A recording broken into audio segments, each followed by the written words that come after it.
I book roughly 20 appointments every single day, outsourcing my cold calls to the amazing setter team that I've built. And I'll just show you the proof first before we go any further to show you I'm not a guru. Here's this week. Here's the week before, and here's the week before that. As you can see, there's a good amount of meetings every single day for all the agencies that I run. And so in this video, I'm going to share with you the entire thing. I'm literally giving away the farm. I'm going to share with you every single thing that you need in this entire presentation: scripts, SOPs, frameworks, everything. As you can see, there's a pretty big board here. Got a lot of stuff to kind of go through. So whether you are an agency owner who wants to build a team, or whether you are just a setter yourself who wants to get better, this video will help you do just that. So get your notepad out because we have a lot to kind of go through. So first things first, like I just showed you, I'm not a guru. I actually do book these appointments myself, okay? And so the first phase is this, right? This is how my setter team books over 100 appointments a week, is finding setters, okay? Now, granted, if you're a setter, you can skip 2 minutes in this video. This will also be there, okay? So here's how I find setters, is you don't find them.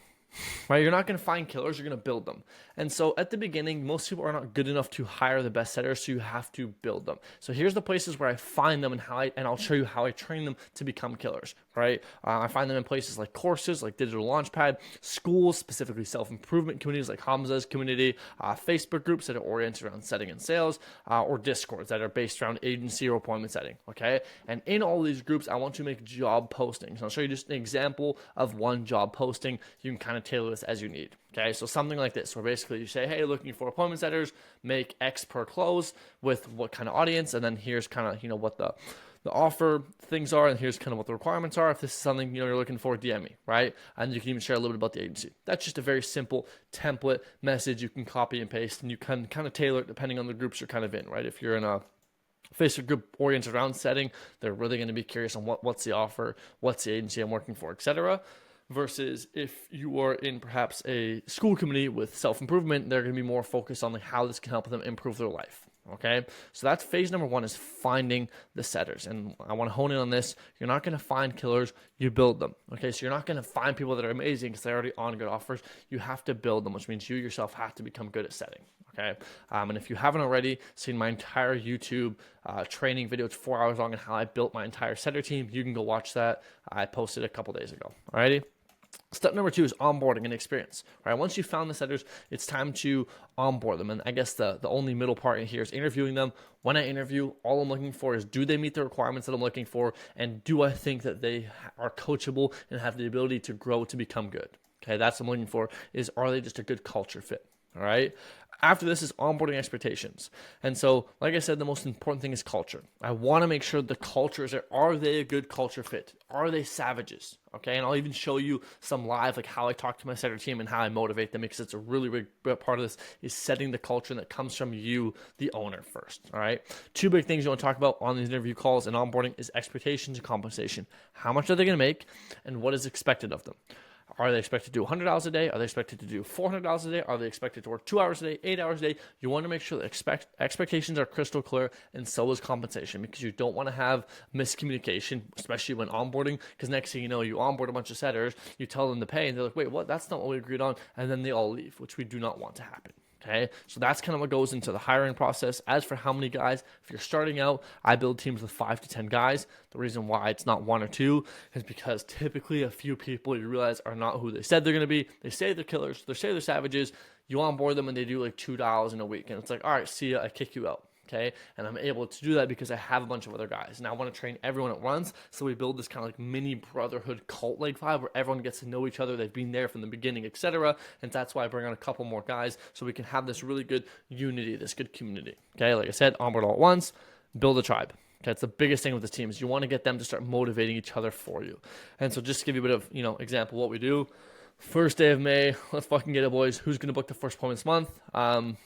And then I called out a few people, right? Like, hey, this guy, you talk the talk, but haven't seen you walk the walk. Jaden, let's see you get back in the game. And then, just trying to motivate, right? Like, I have no problem calling my team out because I want the best for them. And they know that I want the absolute best for my team. And so someone like, I'll call people pussies. I'll call them out. I'll call them out in their bullshit when they're making excuses. And I have no problem doing that because I truly want the best for them. It's a brotherly love. Right, is I'll be hard on them, but that's because I want the best from them. It's because my standard for them is up here because they said they want to be up here, so I'll hold their standard up here. And anything below, we don't tolerate. Okay, because the weakest man will let us all down. So to make sure that the weakest man is also still strong. All right, training. Here's where, like I just said, I like training is very, very specific to how advanced is your team, what does your offer look like, etc. And so I've actually built an entire 4 hour long training video where I show you 2 weeks worth of live training with my own setter team you can watch. I'll link it down below in the description of this YouTube video. Go watch that after this video because that will show you how I actually train the team and how you should train it as well, along with a couple Google Docs and training processes and SOPs, etc. Okay, but training really comes down to two things: training them on the offer and then training them based on how good they already are at setting so they can become better. Okay, so if you have newbies, you have to do a lot more of the basic stuff. If you have more advanced people, it's more so just working on the fine nitty-gritty stuff like the offer and the market. Okay, so that's how training goes. Phase 4 is managing. All right, the biggest thing about managing a team and why so many setters turn is because people cannot maintain a team because they don't lead well. If your team sucks, it's your fault, not your team's. Simple as that. That's the mindset shift you have to have.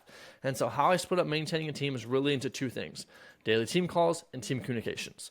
And so my team has daily team calls. We're on these calls. What we'll do is we'll first do any announcements we got to make, okay, any quick questions anyone has, and then we're going to go right into training. Okay, we're going to do role plays, trainings, role plays, call reviews, trainings, role plays, call reviews, trainings. Every Friday we do a game night to keep it fun, okay? But everything during the week is role plays, call reviews, training, role play, call review, training. Okay, so either we're gonna role play with each other or role play live. We're either gonna do call review, okay, so we're gonna call review some of the calls live, or we'll do some training. Let's say I learned something new about how to set expectations better to get people to show up to the call. I'll do a training on that.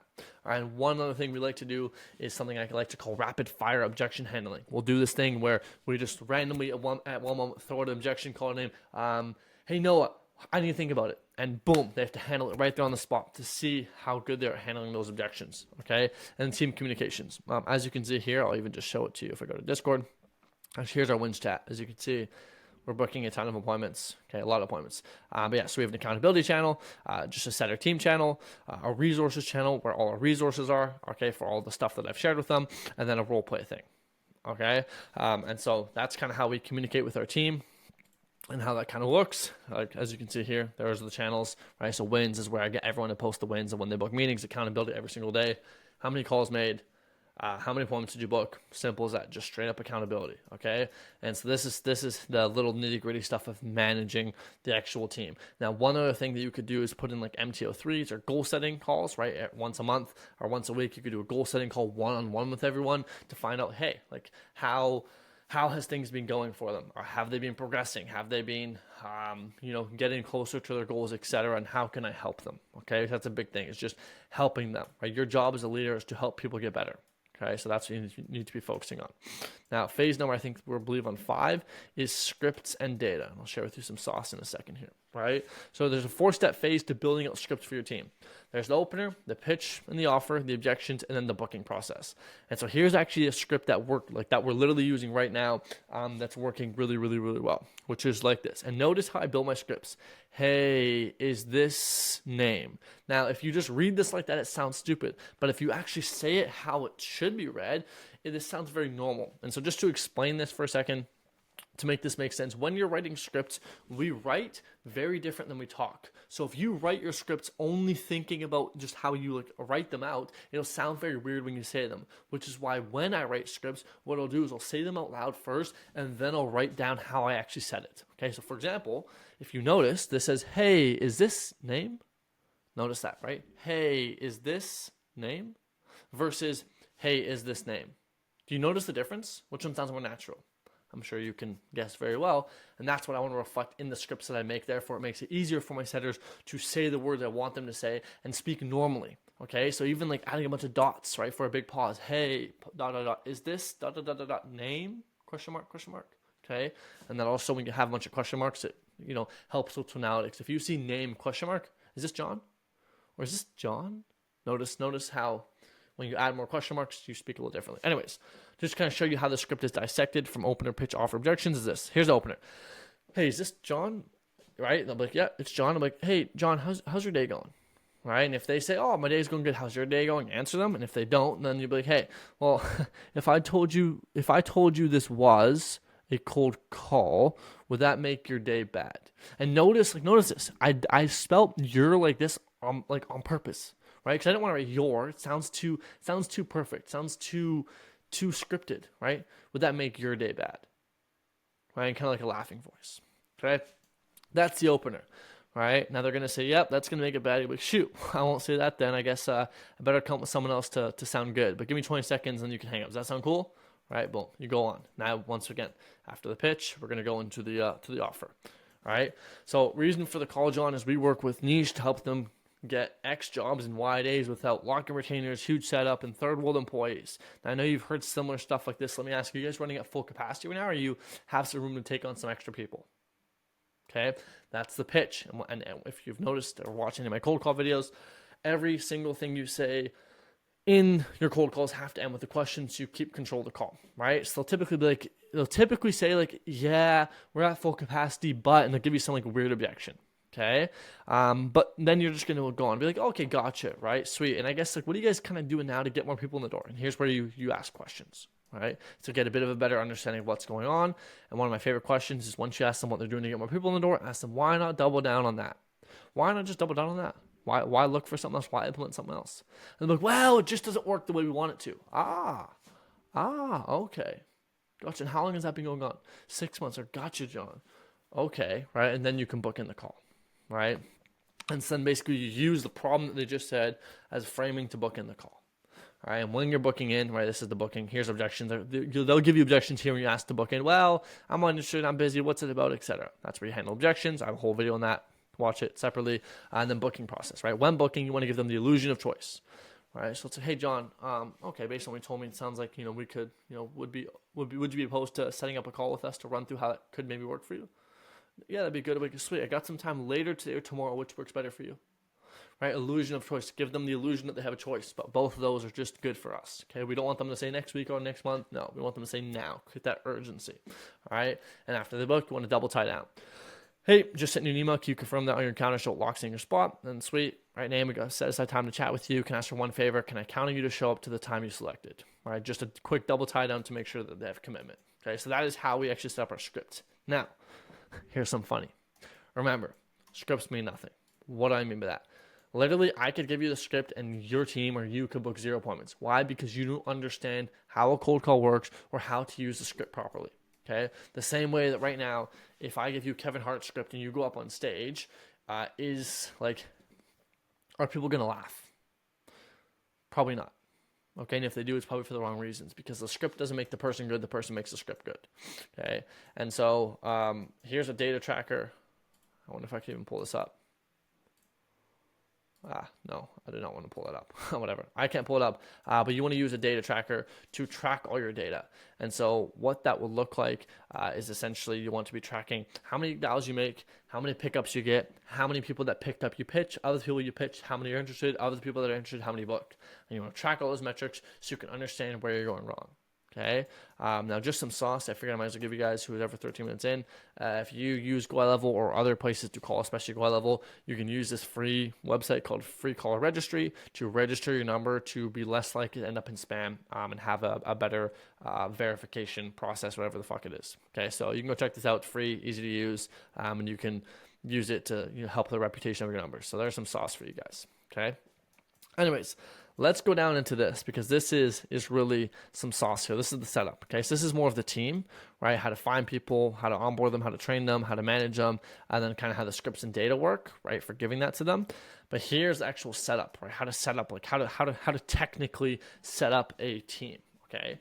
So how you obviously want to set up a dialer for them, right? You need to set up a dialer and you need to get them leads. Okay, and so here's the automation we use using GoiLevel to basically, because we use GoiLevel and close to call that we use to give our team. Okay, and so the automation looks like this: tag, split, assign, manual call. I'll just show you what I mean. So when we use GoiLevel to make our dials, okay, and we have different setters, we want to add a tag to the lead when we import them into the automation. Okay, so that way we know that they've been cold called, and we want to split this based on our setters. Okay, so let's say if you have 3 setters, Joe, Caden, and Seb, right, you split this 30, 33, 33, 33. All the leads, as you can see, are going to get assigned to certain people and then split between them. And so that way, when each of these setters go into their account, they're only going to see their leads and they're only going to call them. You want to add it to the manual call, so it'll actually be in their power dialer. Okay, so that's the automation we set up. Okay, so conversations, manual call, then dial. All right, and here's the flow we kind of go through to figure out what we need to do. So, did they pick up, yes or no? Okay, if they picked up, great. Were they interested? Yes or no? And obviously, anytime at no, it's just done. Pick up, no. Okay, cool, tracker data, move on. Okay, interested, no. Okay, tracker data, move on. All right, but let's say they are interested. Did you book them? Okay, we'll go through yes first. Yes, okay, great. They go to the calendar. Okay, did you close them? Yes, woohoo, you did something great. If not, they're gonna go into long-term follow-up. So we'll go back here. Booked. Okay, interested. Yes, no. Not interested, cool, move on. Booked. Yes, no, no. Okay, cool. Put them in the hot lead sheet. Okay, and then once again, long-term follow-up. Okay, and so what a lot of people do is right here, let's say they get someone interested, but they don't book, they just leave them be. What we do is we put them in a hot lead sheet. Actually, I might be able to show you this if I can pull this up without leaking anything. We put them in a hot lead sheet to follow up with them long term later. Because just because someone says no now doesn't mean they say no forever. That's a key distinction we want to be making. Alrighty. So let me see if I can pull up this data tracker. Boom. All right. So here's the hot lead sheet. All right. So when we get a hot lead, what our setter team does is they'll put it in here. Right. So first name, last name, phone number, and then status. Right. So are they interested? Did they book the call? And then what we can do later with the closers is we can go in and keep following up. That way the setters and the cold callers can see, hey, how are the leads doing? Did they close? Did they follow up? Did they no show? What's the problem? Right? So they can kind of understand, where their commissions are at. Okay. And this is also really good because let's say we get people interested, but we don't get the call booked. Boom, we put them in here, we put a follow-up date, and we follow up with them later. Okay, and then we can manually go back, and eventually at some point we're gonna have a huge lead list of just a bunch of hot leads who know who we are and know what we do, and we can just keep nurturing, keep calling until they're finally ready to come around. Okay, so that's how our hot lead sheet work. First name, last name, phone, status, follow-up date, follow-up platform, offer made / objections giving, and then email, IG, and any other notes you want to add. As for the cold call data, here's how it looks. Okay, very simple data tracker. Calls made, how many calls did you make? Pickups, how many people picked up? Yellow is automatically calculated. Pass through, how many people passed through? Of the people that passed through, how many were interested? Of the people that were interested, how many meetings did you book? And then objections you got, so we can fix this. Okay, and so here's obviously the KPIs we try and aim for in my agency, and how it kind of looks. And I'll just explain what pass through is. Pass through is the amount of people that stayed on the phone with you after you gave your opener. So like just because someone picked up doesn't mean you get to pitch them, right? Let's say you pick up and say, hey, this is the cold call, you want to hang up now? Give me 10 seconds. And they hang up. That's not a pass through, right? And that wouldn't be accurately tracking data. Because we want to make sure we track our 4 sections of our script separately. If I go back up to this, right? If we go back here. Okay, the 4 portions of the script are offer, opener, offer, objections, booking. And so if you look here, okay, this is the opener, is the pass through. This is how well our opener performs. Pick up to pass through, or this is actually how well our opener performance is pick up to pass through. Interested is how well our pitches of the people that passed through, of the people that went through our opener, how many are actually interested in our pitch. Of the people that are interested in our pitch, how many meetings did we book? Okay, and that the meetings booked comes down to the objections, and then the booking process is show up rate. Okay, so if your show up rate is bad, oftentimes it has to do with a bad booking process. So you may be booking a lot of meetings, but if you track the no-shows, which you should here or in your sales data tracker, right? You track your no-shows, you might see, oh wow, I'm booking a lot of calls, but no one is showing up. Okay, let me check my booking process. Am I booking them in, within the first couple of days? Am I doing double tie downs? Am I getting them to commit and confirm? Am I getting them to add the Google Calendar event to their calendar on the call, right? Am I getting them to remove the email out of spam into primary? Little things like that, right? And so that's why we check that data. We can go back and track it later. So yeah, that is how my team books. You can count all these up if you want, but I don't know, 20 plus probably appointments every single day. So there you go. Now you have the system. You can literally copy this. And now after you've watched this video, go and watch the 4-hour training where you can literally watch me train my setter team live and just copy everything I do. So I hope you enjoyed. If you have any questions, just leave a comment down below and I will answer.